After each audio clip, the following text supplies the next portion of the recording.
মানুষ থেকে অনেক পজিটিভ সাড়া পাচ্ছি। আমরা যতদিন রাস্তায় নেমেছি সব জায়গায় দেখছি সবাই চাচ্ছে ধানের শীষ আসুক, সবাই ধানের শীষকে লুফে নিচ্ছে এবং সবাই প্রত্যাশা করছে যে জনাব তারেক রহমান সাহেব আমাদের দেশের ফিউচার প্রধানমন্ত্রী হবেন এবং দেশকে এগিয়ে নিয়ে যাবেন ইনশাআল্লাহ। যিনি আপনাদের প্রতিদ্বন্দ্বী প্রার্থী রয়েছেন উনি অভিযোগ করেছিলেন যে আপনাদের যে পোস্টারগুলো নিয়ে উনি একটি অভিযোগ করেছিলেন, আসলে ওনার জন্য কি বলবেন? আসলে ওনার অভিযোগ কোথা থেকে আসে আমি জানি না, কারণ আপনি যদি এই যে এখানেও যদি ঘুরে দেখেন সব বড় বড় পোস্টার ওনারই আছে।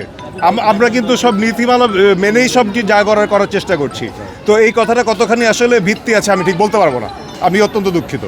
পদ্মা সেতু, মেট্রো রেল এবং এলিভেটেড এক্সপ্রেসওয়ে নির্মাণের গর্বিত অংশীদার বসুন্ধরা সিমেন্ট।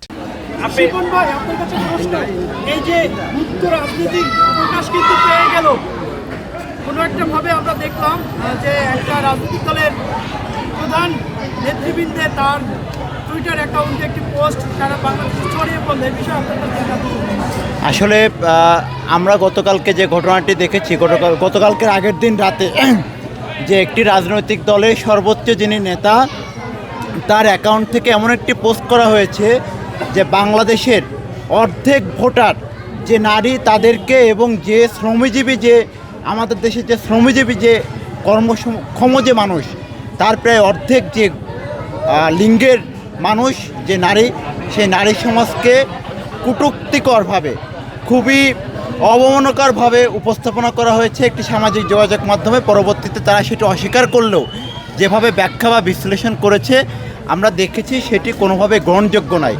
এর মাধ্যমে জামাত তাদের যে রাজনৈতিক আদর্শ মনে প্রাণে ধারণ করে এবং লালন করে সেটিরই বহিঃপ্রকাশ কিন্তু তাদের সর্বোচ্চ নেতার সামাজিক যোগাযোগ মাধ্যমের বক্তব্যের মাধ্যমে প্রকাশিত হয়েছে। এবং আপনারা দেখেছেন গতকালকে সহ আজকের দিন পর্যন্ত সারা বাংলাদেশের যারা শ্রমজীবী নারী এবং যারা সাধারণ নারী তারা কিন্তু ক্ষোভে ফুঁসে উঠেছে তার এই বক্তব্যের কারণে, এবং সারা বাংলাদেশের বিভিন্ন শিক্ষা প্রতিষ্ঠানে এই বক্তব্যের তীব্র প্রতিবাদ জানানো হয়েছে।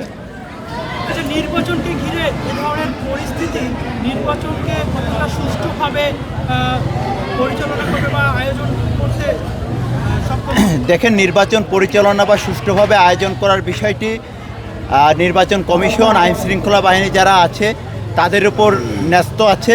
আমরা বিশ্বাস করি যে দীর্ঘদিনের যে বহুল কাঙ্ক্ষিত যে ভোট, জনগণের দীর্ঘ 1.5 দশক ধরে তাদের যে ভোটাধিকার প্রয়োগ করতে পারেনি, আমরা ছাত্র জনতার গণ অভ্যুত্থানের মধ্য দিয়ে 5 আগস্ট পরবর্তী এই বাংলাদেশে আমরা মনে করি সেই বহুল কাঙ্ক্ষিত ভোট সুষ্ঠুভাবে সম্পন্ন হবে।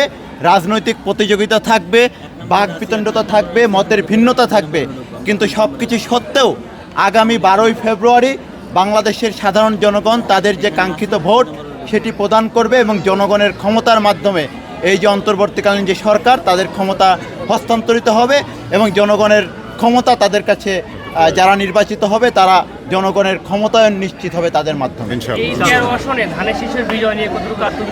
আমরা এখন পর্যন্ত সাধারণ জনগণের যে সাড়া পাচ্ছি এই সাড়াটি অভূতপূর্ব সাড়া।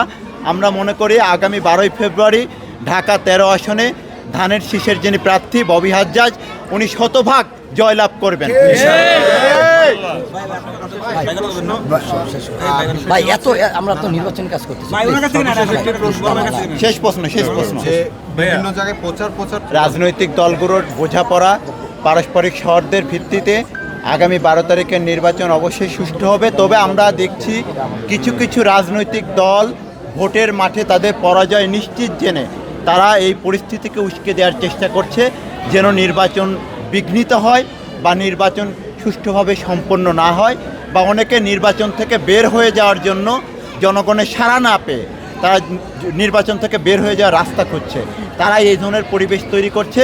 তবে আমরা মনে করি জনগণের যে আকাঙ্ক্ষা আছে, বর্তমান যে নির্বাচন কমিশন এবং অন্তর্বর্তীকালীন সরকার তারা আইন শৃঙ্খলা পরিস্থিতি সুষ্ঠু রেখে আগামী 12 তারিখের নির্বাচন সম্পন্ন করবেন, সেটি আমরা প্রত্যাশা করি। তৃণমূলে যাচ্ছেন, জি, কেমন দেখছেন আসলে এই আসনে ববি হাজ্জাজের অবস্থানটা? এটা তো একদম শুরুতেই আপনাকে বলেছি যে আমরা যতদিন রাস্তায় যাচ্ছি, যতদিন ক্যাম্পেইন করছি অসম্ভব পজিটিভ সাড়া পাচ্ছি এবং আমরা বেশ আশাবাদী যে ববি হাজ্জাজের জয় নিশ্চিত ইনশাআল্লাহ। আপনাদের প্রতিপক্ষ একটি দল যারাও নির্বাচন করছে এবং জি। তারা বিএনপি এবং ছাত্রদল যুবদলকে চাঁদাবাজ আখ্যা দিয়ে তারা স্লোগানও দিচ্ছে নির্বাচন প্রচারণায়, তাদের উদ্দেশ্যে কি বলতে চান? আসলে দেখেন তারা অনেক কিছুই বলার চেষ্টা করছে, কিন্তু বাস্তবটা হচ্ছে জনগণ জানে কোনটা সত্যি কোনটা মিথ্যা। সবাই এরকম মিসইনফরমেশনে বিভ্রান্তিকর হচ্ছে না, এবং তারা 12 তারিখে সঠিকটা বুঝে বিবেচনা করে ধানের শীষেই ভোটটা দিবে আমাদের দৃঢ় বিশ্বাস।